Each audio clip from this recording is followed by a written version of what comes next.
கடுமையான வெப்ப அலைகள், காட்டுத்தீ போன்ற காரணங்களால் ஐரோப்பா மிக வேகமாக வெப்பமடையும் கண்டமாக மாறியுள்ளது.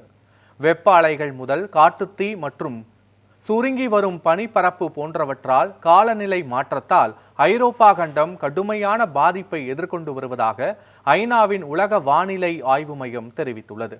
இதனால் அந்த அமைப்பின் காலநிலை மாற்ற அறிக்கையில் ஐரோப்பா மிக வேகமாக வெப்பமடையும் கண்டம் என்று தெரிவிக்கப்பட்டுள்ளது.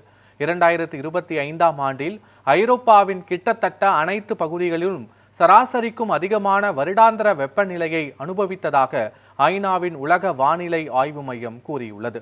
உலக வானிலை ஆய்வு அமைப்பு ஐரோப்பிய வானிலை முன்னறிவிப்பு மையத்துடன் இணைந்து தயாரித்த ஒரு கூட்டறிக்கையில் இந்த தகவல்கள் தெரிவிக்கப்பட்டுள்ளன.